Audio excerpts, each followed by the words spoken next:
This time, Vicky and Jason take on a quartet of plug-in hybrid estates to see which one is the ultimate do-anything supercar.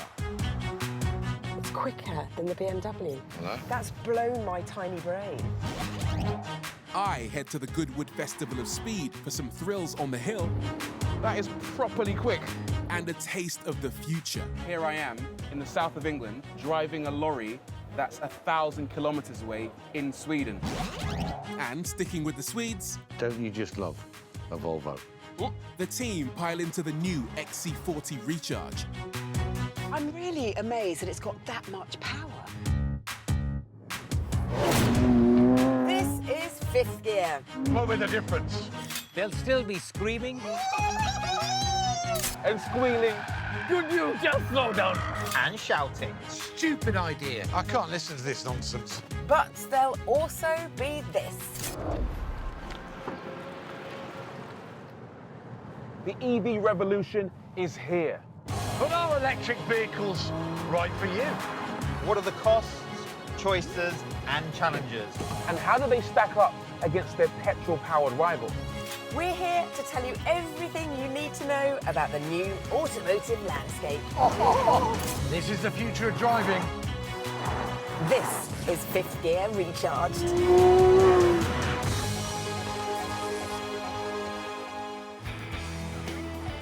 Here on Fifth Gear, we've always been a fan of a brisk family estate car. They're good to look at, fun to drive, and with loads of room for all your stuff. So, in today's EV world, is that perfect combination still available? Well, happily, yes, in the form of plug-in hybrid estates. We've got 4 of the latest, which we're going to put through 3 tests, eliminating 1 car at the end of each to reveal the best all-rounder. We'll be looking at interior quality. Do you know the first thing that's slightly spooking me out? I don't have a third spoke on my steering Oh wheel. my God, what's happened? What is this magic? We'll see how big they are and how easy to load. Don't you worry about me, I'll be fine. Carpets are heavy, aren't they? And finally, we'll head to the track to gauge their performance. I mean, there's no way this will be faster. Oh, look at that nasty puddle there. Oh! The estates that we're putting to the test are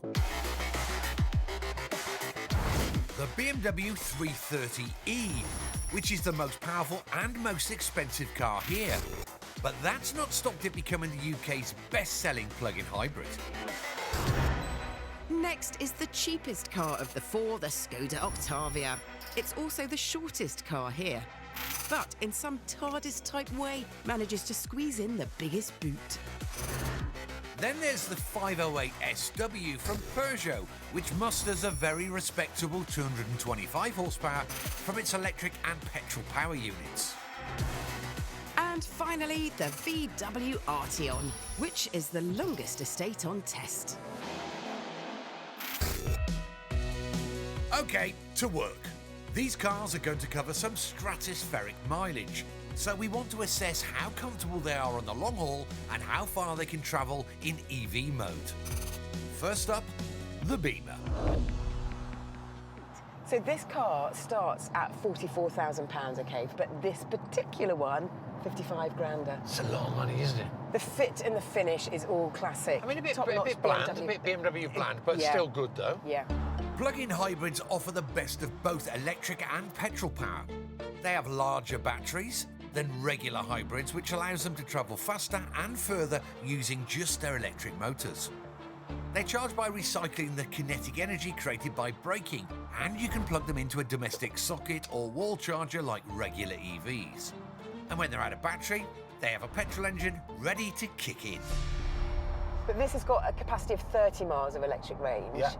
And to charge up on a 3-pin plug, 5 hours, which is great. You can charge it quicker on a wall box. Then. Yes, yeah, you can. 2.5 hours to 80% charge, which I think is perfectly fine. So if you're going into town, business meeting, plug it in. That's 30 miles of really cheap motoring. Yeah. Running in electric-only mode, you'd expect these cars to be very quiet. I can't hear any tyre noise. That was him. That was him. To help us gauge exactly how quiet our cars are, we've brought along a sound measuring thing. You and I be quiet and we'll just work out the noise of the cabin. I'd say around 69. Yeah. 69 decibels. That's what you want? Yeah. That's what you usually have? Lovely. Today's wet conditions make for a noisier ride, but 69 decibels is still quieter than its petrol-powered equivalent. I tell you what, I could spend all day in this. Yeah. It's comfy, really, isn't it? yeah. It's a decent start for the BMW. How will the Skoda compare? So do you know the first thing that's slightly spooking me out? I don't have a third spoke on my steering Oh wheel. my God! I know. What's that? What's happened? What is this magic? I love the fact that this hasn't got too many fancy buttons. Probably the most simplistic out of all of the cars. Yeah. And there's nothing wrong with that. No? Nothing wrong with it. And compared to the BMW, the Octavia is an absolute bargain because the entry-level plug-in model, which we have, costs just £34,000. I like this. I like this Alcantara on the dashboard. Oh, Alan and Tara. Mix of materials. It's quite good, isn't it? And there's further good news because the Skoda has the best EV-only range at 43 miles. Should we do the noise I think we should, yeah. Guess what? 69. Yes, indeed! Another good result. On to the Peugeot. I think it looks fantastic. That looks great outside. Love it. Prices for the plug-in 508 estate start at just under £38,000, but our GT model is nearer to 40. How are things in your Oh, seat? do you know what? I hate this. The steering This wheel. funny little steering wheel where I've got to look over the top to see the instruments. Yeah. No matter what I do with the seat, and I'm as low as I can be, Yeah. feels like I've sat in someone else's car where I can't change anything. I'm not comfortable. It's so frustrating, isn't it? Because they've put so much effort and money into the rest of the design. Yeah. Because actually, fundamentally, I think it's a nice bit of kit, Yeah. isn't it? Miles on electric, this will do between 33 and 39. What noise have we got? It's another 69er. Is that right? Yeah. See, this feels noisier to me. Does. Because this doesn't feel as relaxing. No. Oh, I don't like it. It just feels all wrong. Oh dear. Would VW's Arteon fare better? I think it looks really svelte and elegant. Although, inside, I don't like this wood. Okay, what don't you like about wood? I just don't like wood in cars. Because it's, you know, it's always been a sign of... It's old-fashioned. With its wood-trimmed dash, the Arteon costs £48,000, but the starting price is £42,000, and its electric-only range is 39 miles. So it all feels very pleasant from my point of view. It's more interesting, I think, in here than the BMW. Do you know what? do you think? Yes. Quietness. It's quite quiet. Ooh, Shall we? 70, 71.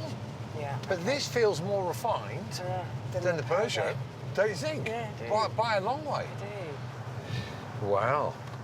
Do you know what else I had to go at that wood before? Go on. Do you know what? I've changed my mind. I quite like it now. And that makes the results of our interior quality test a slam dunk for us. While the BMW, Skoda and VW had little, if anything, to complain about, the Peugeot's compromised driving position was something we'd really struggled to live with. Which means it leaves the competition. Coming up, I head to the Goodwood Festival of Speed to check out some seriously quick metal and the latest car from engineering legend Gordon Murray. This could be the future of personal mobility. And as the search for the ultimate plug-in hybrid estate hots up, attention turns to load space. They're just useful, aren't they? I know. See, I could put my sausage dog straight in there. Do you know what I mean? Yeah. Like that. I couldn't get my Rhodesian Ridge back in there. No. That's not going to happen.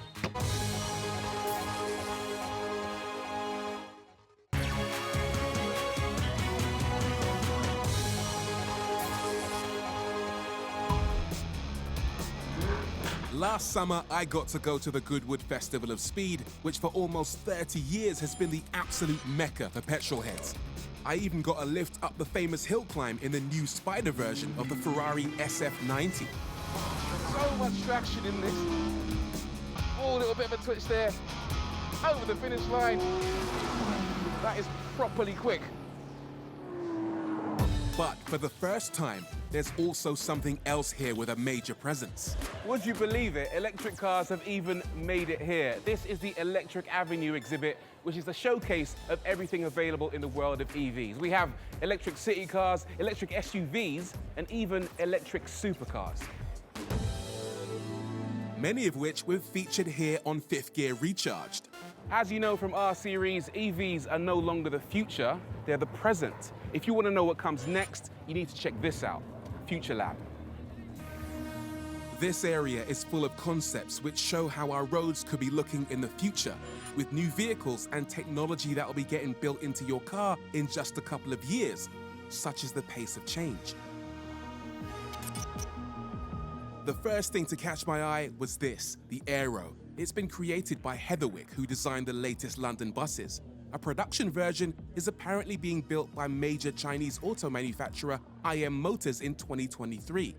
Their idea isn't just a car, more an autonomous room on wheels. Project leader Tom showed me around. So Tom, this is incredibly different to anything I've ever seen inside a car. When we were looking at modern cars in cities today, they were actually sat there unused 90% of the time.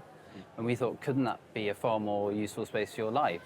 This interior is totally redesigned so that it could be used as an office space while traveling, or if you fancy a nap on the move. The seats actually fold totally flat, so it becomes a double bed. And then the glass is smart glass, so you flick a switch and it goes cloudy and you have privacy. Fascinating.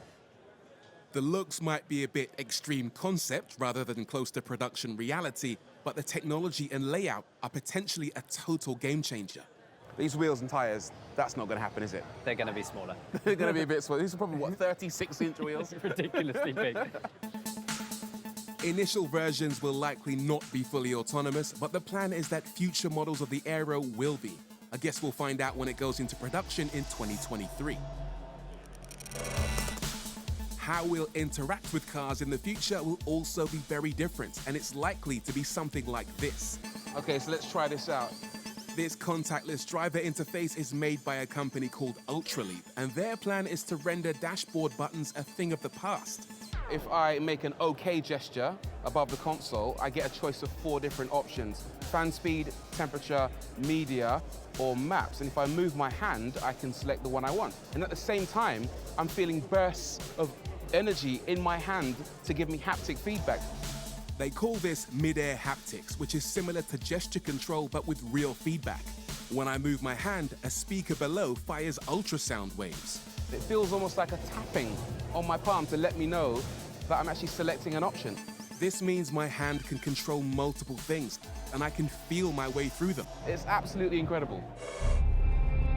One of the biggest bits of tech on display was the Einride truck, big in size and big in ambition. In one of the final steps towards full autonomy, these trucks can be controlled from pretty much anywhere in the world, and they've allowed me to take a drive. Right, so here I am in the south of England, driving a lorry that's 1,000 kilometers away in Sweden. It uses 5G technology so that at the end of a long autonomous journey, the truck can be taken over by a human for when things get more complex, like in urban areas or maneuvering into a loading bay. All they have to do is sit remotely and monitor the situation. If the truck needs help, they can take control. And to prove it's real, we have a support car. Can you ask the support driver to just to wave and say hello to us? Look, he's waving. That's the guy in Sweden. Right, off I go again. We should do a drag race. Now, most of the tech in here was from startups I hadn't heard of before, but there was one name I recognized, Gordon Murray. The legendary engineer of both groundbreaking Formula One and road cars has been working on a small car concept, and this one doesn't need a driver. So, Gordon Murray, the guy who developed the legendary McLaren F1, he's been quite busy. He's been developing this thing. It's called the Motive. This is a leap into the urban transport future. Instead of getting an Uber or a Deliveroo, people and cargo in cities could be transported around in these autonomous pods. It could be the ideal vehicle to get you to the final part of your journey. You get off your train and jump straight into one of these. You can be summoned with an app, for example, to come and pick you up from the pub when you're incapable of driving yourself. I've got a comfortable seat. I've got a little armrest here, a TV. This could be the future of personal mobility. So, while Goodwood is still the celebration of all things fast and oily, it was great to see how the future of car tech is shaping up. Now, let's get back to our plug-in hybrid estates challenge. We think that an estate car's combination of space, handling and style makes it a great all-rounder. So we're putting 4 of the latest plug-in hybrids through 3 real-world tests. It's probably the most simplistic out of all of the cars. And there's nothing wrong with that. No, nothing wrong with it. So far, we've examined their interior quality and ambiance, and the Peugeot 508 failed to meet the grade and therefore left the competition. No matter what I do with the seat, I'm not comfortable. So, heading into test 2, we have the BMW 330e, the Skoda Octavia, and the VW Arteon. And if you thought Jason's jumper was an assault on the eyeballs, just wait till you see his coat. Time to dig a little bit deeper now with the ones we've got left. Check out the Practicality. That's a good point. So let's go and have a look at some carpets and see what we can load into the back of your motor. Do let's. Estate cars are built to carry big loads, so this test is all about the size and accessibility of the load space. And we'll start with the Arteon. The VW has a capacity of 455 litres with the back seats up, which is very decent. And what's it like with the seat The down? seats Let's have a down. look. Not the best of our trio. That's still pretty good though, isn't it? Isn't it just? But once you've folded those seats, that's about 1,500 litres. You've compromised a bit on a normal state because of the hybrid gear. If you get a sink in there, you wouldn't get a carpet. Jason is shopping for a new sink and carpet for his static caravan in Skegness. Have you got a kitchen sink knocking about? A-cha-cha-cha-cha! So we're using his supplies to see how much space is available in each car. Quite like that colour. Look at that. Ooh. There is decent space in the VW. However, hauling heavy loads over that raised lip could soon get annoying. Next to the BMW. Do you know what I love about these? Oh, Look. go on. Oh, I love But that. do I you know love what? that. They're just useful, aren't they? I know. See, I could put my sausage dog straight in there. Do you know what I mean? Yeah. Like that. I couldn't get my Rhodesian Ridge back in there. No. That's not going to happen. Right, anyway, let's have a look under here. what have we got? So size-wise, this is 410 litres with the seats in place. With the seats down, the Beamer has 1,420 litres of space, almost 80 less than the VW. That's quite a bit smaller. Shall we see if we can fit everything in? Yeah. Don't you worry about me, I'll be fine. The carpets are heavy, aren't they? Thankfully, the BMW's flat floor made loading comparatively easy. What else? Taps. Ah, loads of room, look. Do you know what? It's not bad though, is it? Yeah, that's acceptable. Yeah, good. Skoda then, come on. Skoda. So this is the biggest. Is this the big boy? So how big's Anyway. that then, with the seats up? Seats up, 490. So that's the biggest of the bunch? Yeah, seats down, 1555. Which makes it bigger than the much longer VW. Clever Skoda. And notice that perfectly flat floor. Right, shall we get some stuff in? Oh, mate, there's loads of room in there, isn't there? It's long, eh? After this bout of exhausting testing, I'm knackered now. we now had to eliminate one of the cars. Well, there was no debate regarding the winner. The Octavia had the flattest floor and the biggest load space. But which car should join it in the final? In the end, we gave the nod to the BMW because what it lacked in load space, it made up for in practicality. And this meant we had to say goodbye to Volkswagen's Arteon. Join Vicky and Jason later when they put the cheapest, least powerful estate car up against the costliest, most powerful one. Oh, get some grip. It's a foregone conclusion. Or is it? Oh my gosh. Also, Volvo's latest EV will be getting the team test treatment. That's about 5 seconds. And So the last time I saw a steering wheel like this was on an Austin Allegro. Jason pits SUVs from Lexus and Audi against the clock in our latest shootout. Bit of understeer then.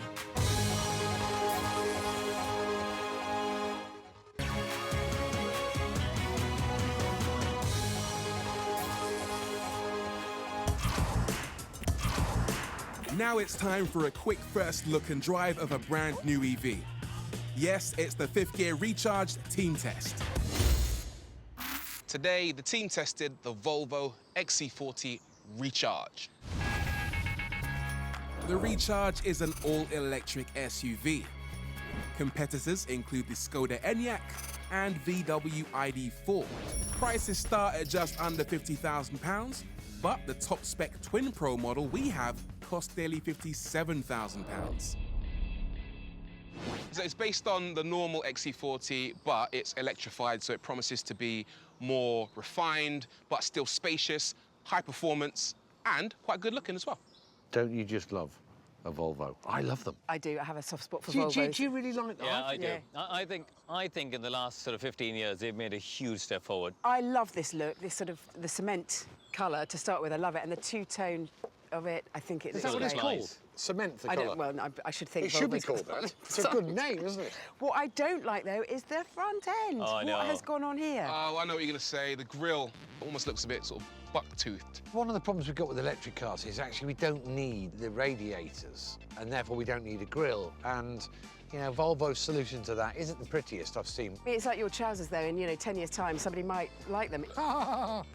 Right, on that note, I want to show you the boot. I love a good boot, you know what I mean? Rory's got 3 kids, so he gets very excited about boot space. 452 litres, decent space, but check this out. Look at this. You can fold that up. That's good. I like that. That's like a the fact good- they've got that That's little really lip neat. for it. Yeah. Would you like to see some more storage? Because there's another highlight up front. Rory very generously showed us the car's fruit. That's with a double O. Is that what they call them? Yeah, fruit. But yeah, it's just clever. And also, it means that your good boot is like saved for all your stuff, whereas this is for your cable and whatnot. I love it. Really nicely packaged. That's Yeah. what they think about, isn't it, Volvo? Yeah, it's very good. Shall we look inside? Yep. It's quality. They've thought about what makes a car useful. Immediately, I have got some super little nooks and crannies. In the back, there's little storage dockets down the side of the seats. Clever use of space. Even the door bins are carpeted, so loose change doesn't rattle around. Oh, also a swipe-controlled sunroof. Sunroof. Yeah. That's nice. And the infotainment system is also controlled by a touchscreen panel. However, we weren't so impressed by the way you access all the functions. It seems to be a bit of a common theme these days that manufacturers don't have easy access to switches. Us oldies, we quite like a knob. So I challenged Rory to try and change the air setting within 10 seconds. Yeah, onto my face. 10, Okay. 9, Probably down 8, there. And then 7, 6, that's 5, no. 4, Direction. 3, Recirculation. 2, Isn't it? 1. Yeah, there you go, on Okay, your face. cool. You did Oh, it. Jeff. Oh, mate. Imagine doing that while doing 70 miles an hour on a motorway. Can I just say, the one thing I don't like is there's no button to get it going. I like having a button that says ignition's on. No button, but you do get a high-tech alternative instead. Once you put your pressure of your body onto the seat, it knows you're in the car and therefore it will turn itself on. Although the key does need to be inside the car. And with that, we pushed absolutely nothing and drove off for a whiz around the test track. Right, so XC40 on the move. I tell you what, it's got some waft to it, It hasn't has, definitely. It's a 400-odd brake horsepower. 400 and a bit horsepower, Yeah. 660 newton meters of torque. So watch this. I'll launch it from here. All right, hold on. Whoop. That's pretty about good. 5 seconds. I'm really amazed that it's got that much power. I mean, that is way more than a hot hatch. You know, the power delivery is smooth and linear, but it's refined. It's very comfy. I'm pretty comfy in the back of you. I've got lots of room. I feel spacious and airy. I like the fact that I'm sitting actually quite high. Yeah. I can imagine that this is a great family car. But as the model we're driving is approaching 60 grand, is it value for money? As is always the case in life, that really good things cost a few bob. But bear in mind, you don't get any electric rebate. It's quite chunky money, isn't it? I compare it to the Skoda Enyaq, for example. Yeah. I mean, that's high 30s. So It's that's better quite value, yeah. that's quite a difference. It's more pricey. I don't think it's as big as the Enyaq, but it is faster than the Enyaq. Do you know, I prefer this to the Enyaq in terms of the way it drives. Do you? It makes me feel like I'm actually doing something. It's more interesting. More engaging. Yeah. Yeah.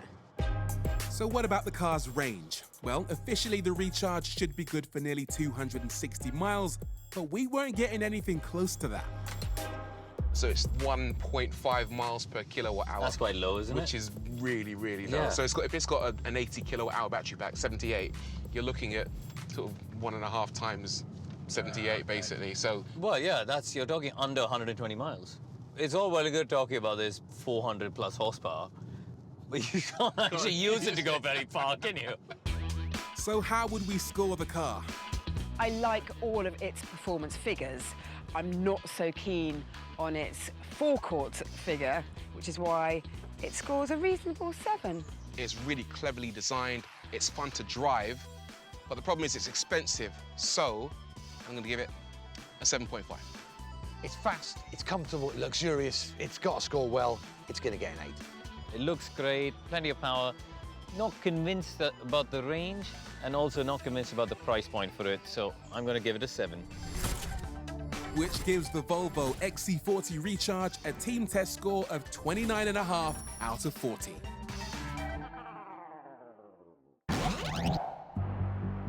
One track, 2 cars, and a stopwatch.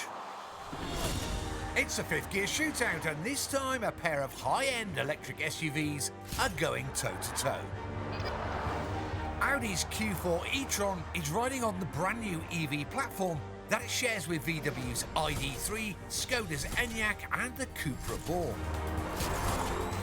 While Lexus have decided to create their first all-electric car, the UX300e, by converting one of their existing hybrids. Can this make-do-and-mend approach challenge the EV-focused Audi? Well, it's lighter and hits 62 a whole second faster. But which car will be quickest around the track? First up, it's the Audi Q4. Do you know what? Just what you expect from Audi in here. It's quality, it's got that Audi feel and even an Audi smell to it. So far, so Audi. So why am I thinking of a 1970s car built in the West Midlands? So the last time I saw a steering wheel like this was on an Austin Allegro. But it's okay. I mean, it gives you a bit more room down here, you know, if you ever needed that. It gives you a bit more room up here. I mean, it does mean you can have the steering wheel a little bit higher, which I quite like. The electric platform that the Q4 shares with the rest of its VW siblings places the batteries as low as possible, making for a balanced ride. There's a tiny bit of understeer, which is very Audi. So power delivery's not rapido, but it's very, very smooth. You know, I must say the brakes have got a good feel to them. Steering is quite accurate and linear, so that's good. I mean, it certainly isn't quick, but it's quite wafty, which is kind of just wafts around. So let's see how quickly it can waft around the track. Time for a fast lap. Start the watch. Come on. Let's see what she's like into here. Oh, ABS is on. Do you know what? When you're pushing hard, the front floats around a bit. What are we doing, 80 mile an hour? What are we doing, 90 here? 100 on this apex. Not quite. Yeah, I'd say the brakes are probably the best bit about this car. They're really great. A bit of understeer then. Yeah, do you know what? There is a vagueness to the wheel because the understeer starts so early. Right, here we go. Exit last corner. Come on, get the power in. The Audi Q4 completes the lap Stop the clock. in 1 minute, 32 seconds. Time for a car change. Right, so this Lexus, I mean, it's well put together, for sure, but it just doesn't feel as grown up as the Audi. It doesn't feel as luxury. I mean, just for starters, I mean, it's got this tiny little screen. And also the steering wheel, it's got this very soft feel. I mean, it feels like the rim is like an overly ripe banana. Ah, it's not for me. Now, the other thing is I haven't got any support on the seat laterally, so I'm using my knees to brace myself. There's just no side bolsters, and that's not very good, I don't think. But on the plus side, it's very quiet in here. Wind noise feels less than the Audi. But I don't want to be lulled. I want to be thrilled. Right, come on, JP, good exit. Let's go for a fast lap. Right, here we go, across the line. Start the watch. Oh, do you know what? It's more of a neutral balance than the Audi. Yeah, amazingly, Audi being four-wheel drive, it's being front-wheel drive. This had more of a neutral balance. A bit strange. At the first split, the Lexus's poise and significant weight advantage has it 1 second ahead of the Audi. But something doesn't feel right. Oh, and the power's winding itself back. I'm saying go. Go, go, go. But the Lexus is saying slow. It's not giving me full power, so I'm going to head into the pits. It's saying it's got loads of charge, but it's only letting me have, well, less than 50% power. Thanks to onboard telemetry, Lexus dialed into the car to see the issue. They couldn't diagnose a fault and suspected my rapid driving had simply caused the car to overheat. They suggested I let it cool and go again. Sorry, guys, it ain't working. Power's winding back. But it hadn't worked. Yeah, well, unfortunately, we've got a bit of a fault with this car because as soon as you do any more than, like, half a lap, it starts winding the power back. So now it's only letting me have 30–40% power and it keeps knocking it back. It's almost like it's gone into some fail-safe mode. Ah, well, that's a shame. We can't complete the test. I wanted to find out if Lexus's upcycled hybrid was as good as the Audi's brand new EV platform. But after our problems, the answer was simple. No, not very good, I'm afraid. Not for me. And my advice would be not for you either. Go for the Audi. Coming up, Can I make this EV go further if I change the way I drive? Grace enlists the help of an EV adventurer for the definitive guide to extending range. The best thing you can always do, slow down. And as the search for the ultimate plug-in hybrid estate reaches its rain-soaked conclusion... Oh, look at that nasty puddle there. Oh! The biggest surprise is still to come. Oh my gosh.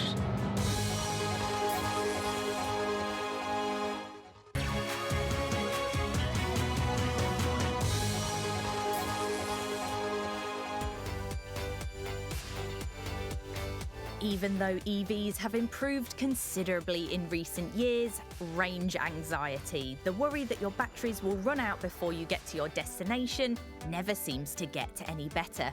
Overly ambitious claims from the manufacturers don't help either. Take this Nissan Leaf E Plus, for example. This particular Leaf has a 62 kilowatt battery and should be able to do 239 miles on a full charge. But in the real world, you should expect to see closer to 210 miles. But what if there was a way of extending the range of your EV to take some of the stress out of these electric journeys? Time for a fifth gear experiment.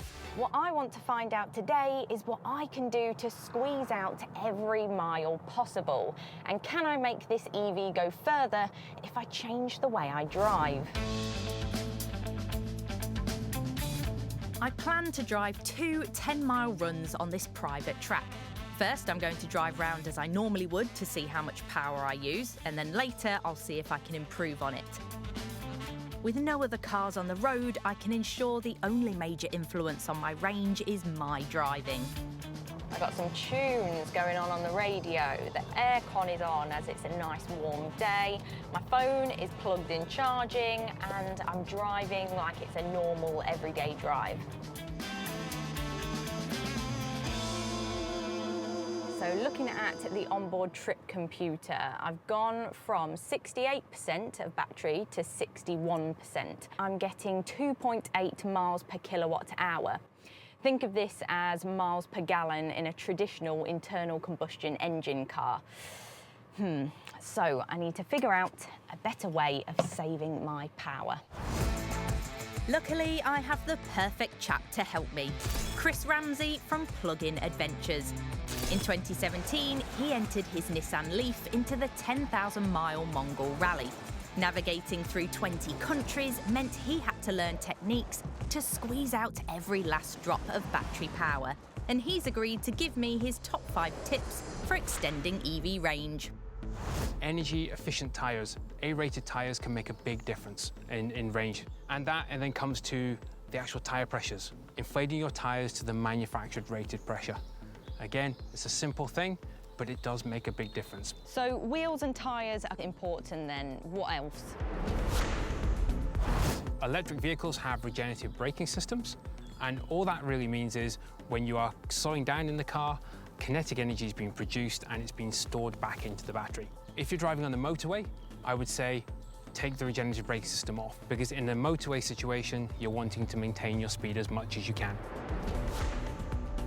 Use the cruise control, because as much as we like to hold the throttle ourselves, cars can do it so much better. That will keep your speed at a constant.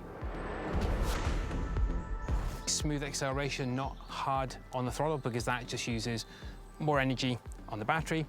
If you have to brake in a situation, then again, you're having to put the foot on the throttle and use more energy. So it's all about being smooth and nice steady. And smooth, yeah. Yeah. People do say, well, I'll turn the air conditioning off, I'll turn the heating off, because that uses too much power in an electric vehicle. These new vehicles, they're so efficient. The best thing you can always do, slow down. Right, let's put all that into practice and drive the same route to see if I can improve on the 2.8 miles per kilowatt hour that I originally achieved. So, like Chris said, I've checked the tyres and the tyre pressures, I've turned the cruise control on and the regenerative brakes off, but one of the main things I'm trying to do is just be steady with my acceleration, no harsh braking, and coast where I can, as this will help maintain the momentum of the car.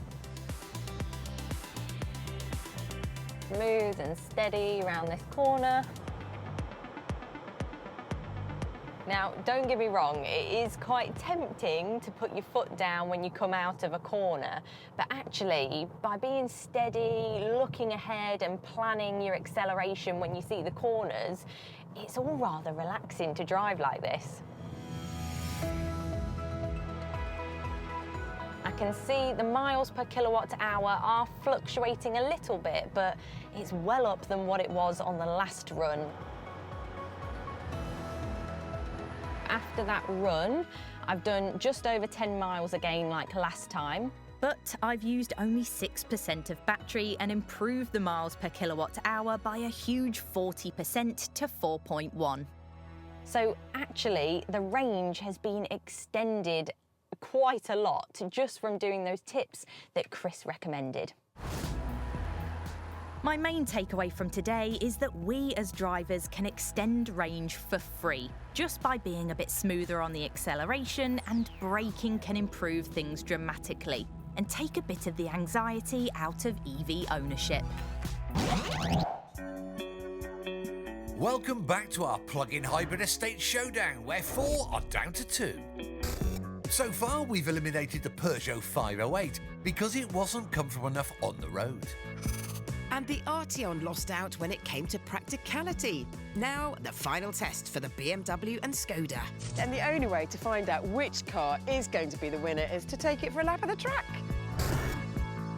Plug-in hybrids utilise the power from their electric motors alongside their petrol engine to add extra welly. So our estates should be lively performers. We'll give each car a standing start timed lap. And first to go is the BMW, the more powerful of the pair. So you've got 292 horsepower. I do. Check. I'm in sport mode. Yes, 0 to 62 happens in 5.9 seconds. Yes. That's quite quick, isn't it? Yeah. Four-wheel drive this, isn't Exactly. So you're going to be wheels away. Greasy track, but it won't matter. Are you ready, honey? 3, 2, 1. Go. Not a sniff of wheel spin. No. Sounds quite harsh though, don't you think? It does, actually. See, what I'm going to do is I'm not going to drive like an absolute fruitcake.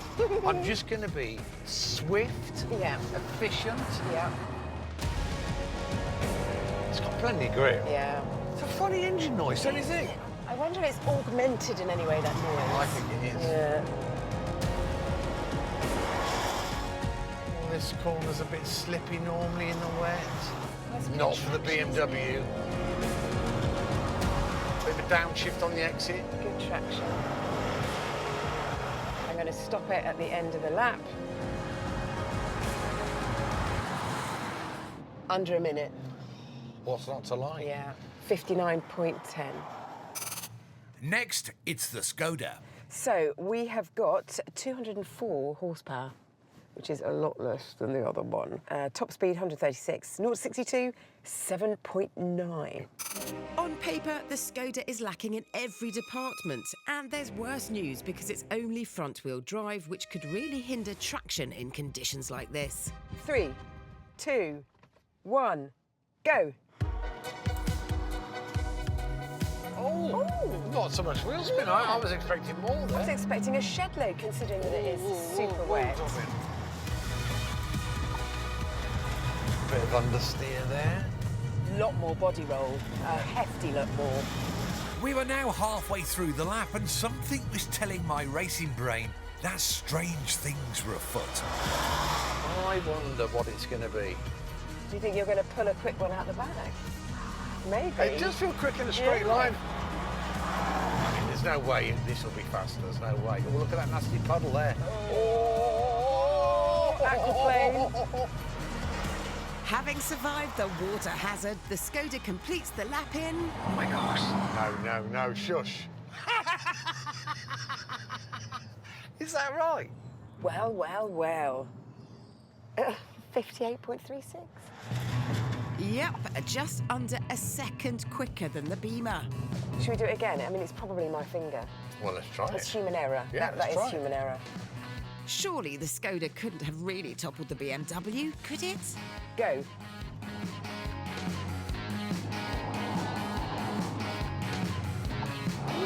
Interesting. It just feels quicker there, don't you think? Here. Corner And exit. here, yeah. So it's mid-range. But now it really feels like it's pulling. Yeah. Oh, here we go. Puddles to try and miss it. Plane. Oh, that one. And Oh, again. that one. Oh, get some grip. Oh my gosh. Right, surely this will prove that the first run was a mistake. But at 57.4, it had beaten the BMW by even more. It's quicker than the BMW. That's blown my tiny brain. Thing is, it might not have the BMW's power, but the Skoda is 300 kilograms lighter, making its power-to-weight ratio comparable. So there you have it, the Skoda Octavia. It's comfortable, it's got a massive load space, it can beat a Beamer around a racetrack, and to top it all, it's the cheapest estate in our test. It might not be able to cross a muddy field like an SUV, but for all of the things that you actually need a car to do, this versatile estate really is the best car for the job.